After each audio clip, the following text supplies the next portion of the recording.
Okay. All right. So we are here talking with Barry Finegold, candidate for State Senate, 2nd Essex-Middlesex District, but also former state senator from the 2nd Essex-Middlesex District. We thank you for taking the time to chat. Sure. So I guess the first question is you did serve a few terms as state senator, before that state rep. You had stepped aside from state senate to run for state treasurer. You were defeated in the primary in that.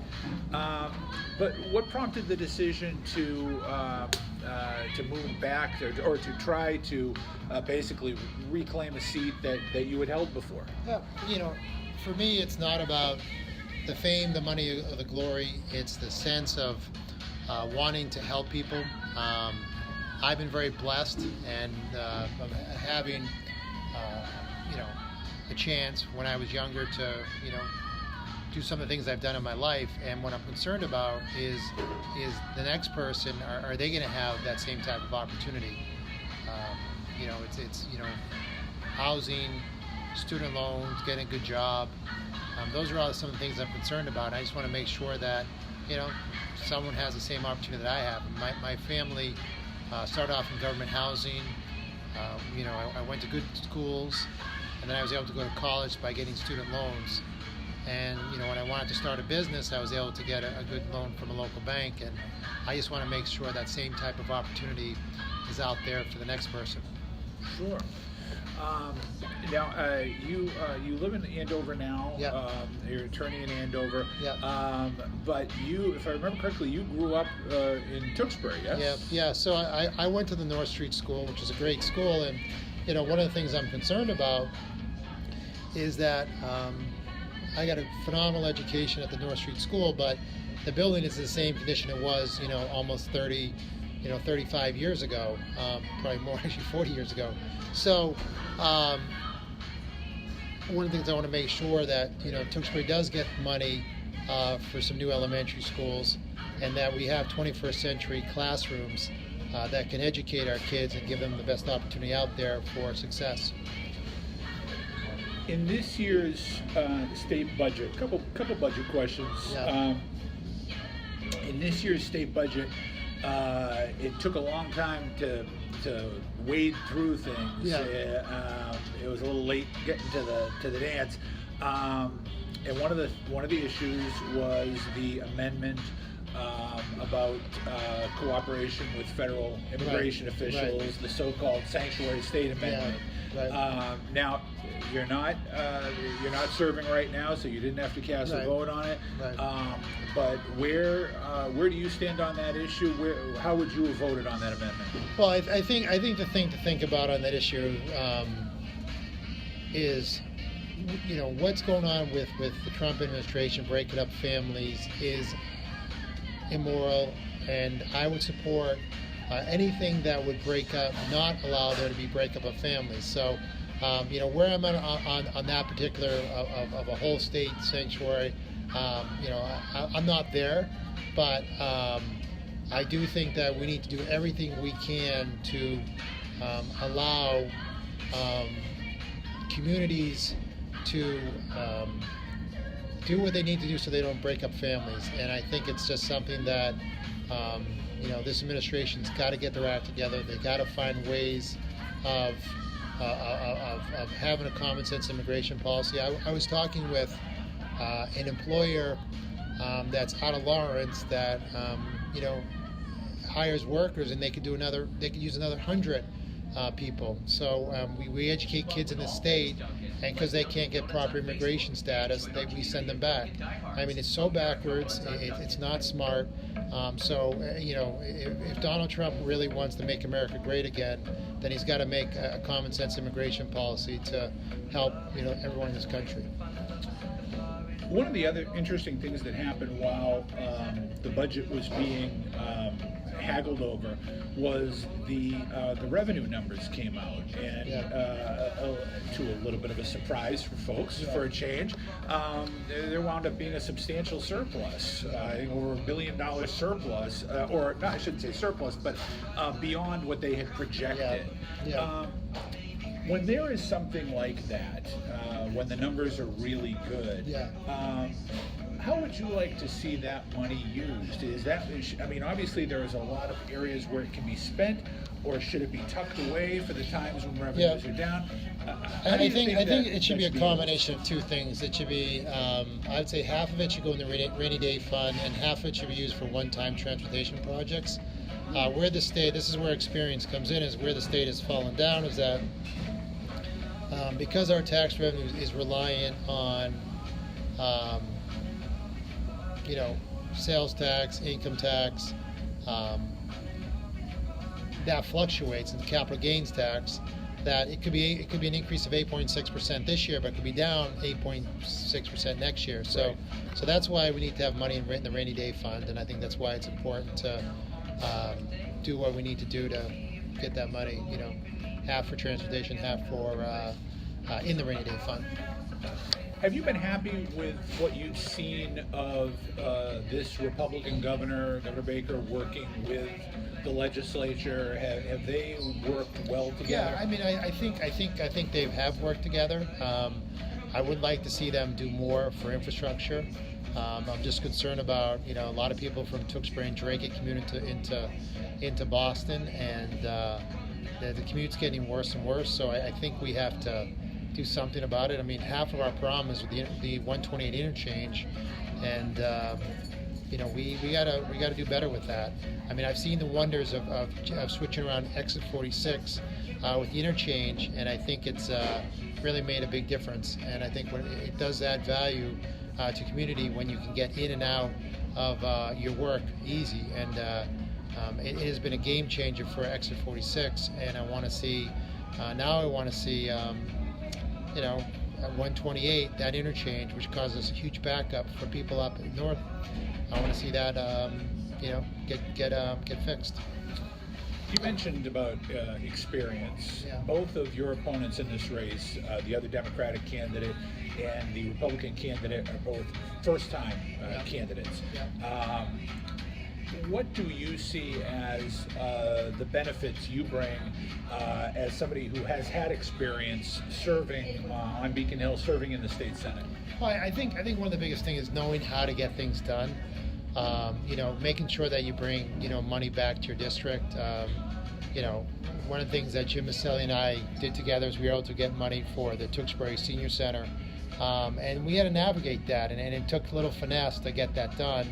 And I think that's an example of us, doing things to make sure. I mean, when we dealt with the new Drake High School, there was some finesse as well, because I think the School Building Authority had some issues about whether they should demand to make Drake build a new high school.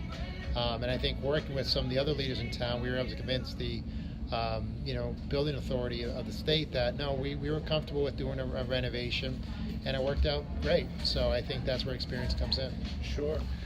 Now I'll ask you the flip side of the question, because voters are aware of the fact, particularly in this area, that there has been a series of let's call it leadership fails on Beacon Hill, whether it be speakers of the House, whether it was most recently the president of the Senate. How do you, as a Democrat going in, not get kind of sucked into those negative situations and not get connected to those people? Yeah, so I mean, one thing I've proven to people time in and time again is I have a history of being independent. I do what I think is right, whether it's politically popular or not. That's what I do, because at the end of the day, I don't have to do this job. I don't need to do the job, but I want to do the job because I want to serve and I want to do what's right. And if there's something that I feel isn't right, I won't vote for it. Excellent. Let's touch on the opioid epidemic. It's something that has really hit this area hard, hit the second Essex-Middlesex District hard, particularly Lawrence certainly, but Tewksbury, Andover, Drake, and nobody's immune from it. You've had a chance to kind of see it a little bit from a distance these last few years.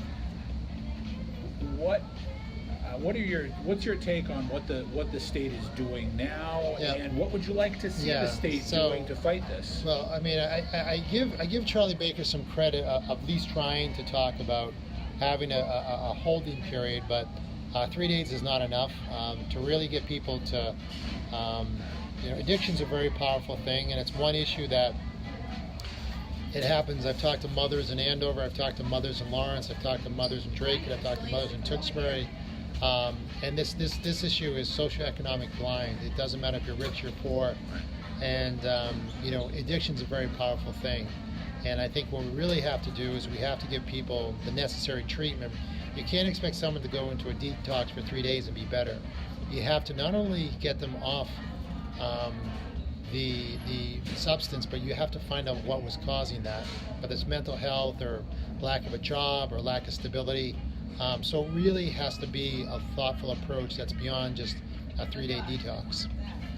I know we just ran a piece on the Middlesex Sheriff's Department landing a federal grant for treatment of mental health issues and dual diagnosis issues with addiction and stuff.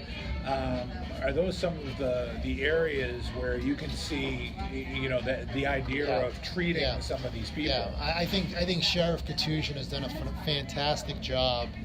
Not only he's a leader in Massachusetts, but he's a leader across the country. I know he's spoken in places like Ohio, and he's right. Like, you need to get to areas of the population that has a higher dependency of substance abuse, and I think it's a great idea for what he's doing. So, excellent. You mentioned about infrastructure. Yeah. That certainly is another thing here in Tewksbury, a big issue with the Route 38 projects. But it's very key in Drake, where, as we were just talking about, there's no easy access to getting to Drake, but they're trying to do some economic development and whatnot. So, are there ways in which you'd like to see these communities getting maybe a bigger piece of the pie as far as infrastructure help? Because I know the towns would definitely like it. So Route 38. So when I was growing up in Tewksbury, it might take you 5 minutes to get from Town Hall to 495.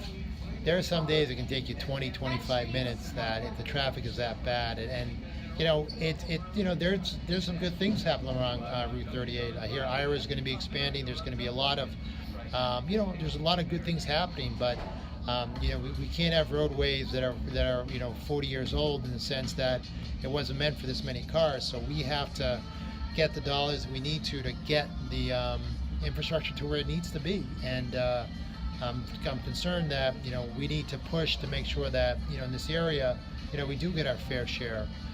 Like I said, I mentioned before about the benefits of what Exit 46 is doing for Drake, but we still want it'd be easier to 110 and 113, and those are some things that I definitely want to try to work on to make sure that it's easy to get in and out of the community. When you first ran for state senate several years ago, your kids were very young at the time. Now, as we were talking earlier, 2 of them are older teenagers and whatnot. So I'm guessing that they probably are able to participate, help out a little bit more now. And as a dad, I would think that's got to be kind of special to have your kids involved. It really is. So during July 4th, for the first time, my daughter, they've always held signs with me, but being my daughter's 14 years old, she wanted to go out with her friend and hold signs by herself, because that's what 14-year-old girls do. But it was really neat just to see, my daughter and her friend off to a side holding signs, because they've always been too small to do that, and it's amazing. And like I said, I'm very blessed to have 3 beautiful children. 14, Ava's 14 now, Ella's 12, and Max is 6. And it's a family affair. We were at an elderly housing the other night, and to have them all there with me is just incredibly special. So yeah, it's a family affair, and it's really nice. you just mentioned elderly housing. One of the things that keeps seeming to happen is the populations in this area seem to keep getting a little bit older, and more elderly folks. What type of resources are you hearing? Like, you get out and you talk to people. What are you hearing from the senior citizens in terms of what they need from the state in terms of helping them out?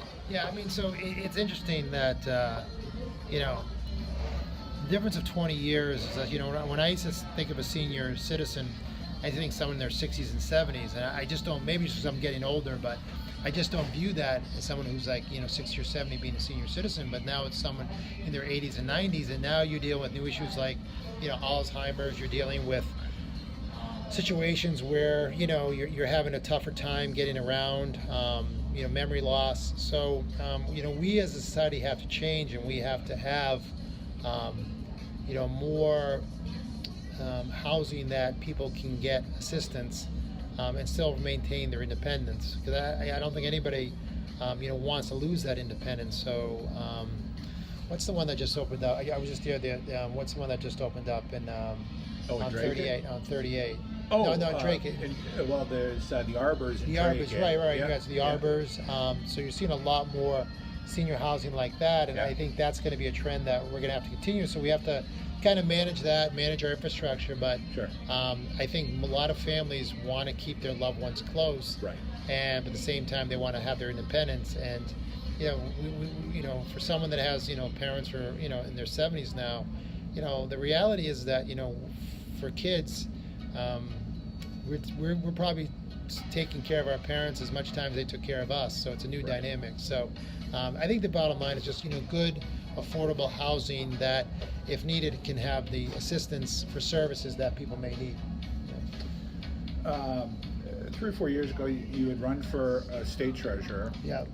Had the unusual experience of losing an election for you. Yeah. What did you learn from that experience, from losing that election? Well, it was great. You know, the reality is that, like in life, you win some, you lose some. You know, I thought we ran a good campaign, but at the end of the day, it wasn't enough. And I was very proud of that effort. But to me, it's always been about service, and I love to serve, and I felt that, you know, that was an opportunity to do more for the communities I represent. But you learn is, you know, it's an incredible state. I got to visit a lot of different communities, and what makes this district so special is that there wasn't any issue when I went around the state that I saw that I didn't know about, because, you know, Andover has their issues, Lawrence has their issues, Tewksbury has their issues, and Drake has their issues, but it's really reflective of our state, where you have all the socioeconomics and all difference of you know, employment. So I just learned that, believe it or not, this district here really is a microcosm of the state, and you know, there's a lot to offer here in this district. How do you, and you're in the unique position where you've done it before. Yeah. The 3 suburban towns in the district clearly have very different specific needs than the city and the district. Yeah. As an elected official representing those communities on Beacon Hill, how do you balance the needs of a Lawrence against the needs of a Drake or a Tewksbury? Yeah, well, I think so, you know, I make the same analogy with my kids. I love them all the same, but their needs are different, and some have different strengths, some have different weaknesses. But at the end of the day, they all want the same thing. They all want opportunity. Everybody wants a good education, they want good health care, and they want an opportunity to get a good job. And that's what I try to do. And that's what I just try to, you know, present as much funding for opportunity for all the communities. And you have issues that everyone has the same. Like everyone is dealing with this opioid addiction. So that is a statewide issue that we all have to face. Everyone's concerned about their environment, so that's something that we all have to deal together with. And everybody's concerned about infrastructure when it comes to transportation, and also, you know, healthcare. I mean, we have 2 really strong hospitals, Lawrence General and Lowell General. And you know, their funding's not fair. I mean, Boston gets so much more funding than we do when it comes to healthcare, and our needs are just as much as anybody in the city of Boston. So I think that we need to make sure that it's fair when it comes to reimbursement, because every person in this Commonwealth is equally important. So I think when it comes to healthcare funding, we need to make sure that it's fair to everyone. Last question. As you've gone around in this campaign, you've mentioned a few things, a few issues, but as you've gone around and you've talked to people, shaking hands, knocking on doors, what is the concern that has been repeated most to you? What is that issue that you've heard from people that you're hearing loud and clear is number one in their minds? Well, this is a very interesting election where the majority of people, when I knock on their doors, are talking to me about federal issues. I think the president has his fans, and he obviously clearly has his enemies.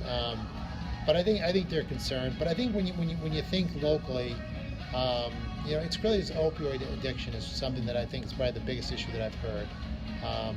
And it's not.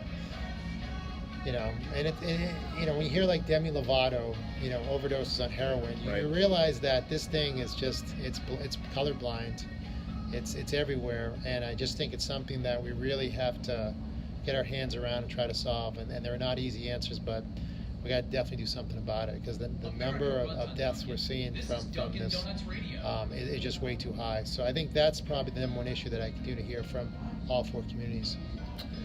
If people want to know more about you, they want to learn more about the campaign, how do they go about it? BarryFinegold.com. Excellent. And you've got a presence also on social media, on Facebook as well? Yep. Excellent. Yeah, you can find me on Instagram, Facebook, Twitter, all the modern social media, and you can also just call me too. So any which way, and I hope that, I know we visited a lot of homes. We've already knocked on over 5,000 doors. So if we haven't got to your home, beware, we're coming by soon. So excellent. Barry, thank you very much. I appreciate the time. Thanks. All right, good luck this fall. Thank you.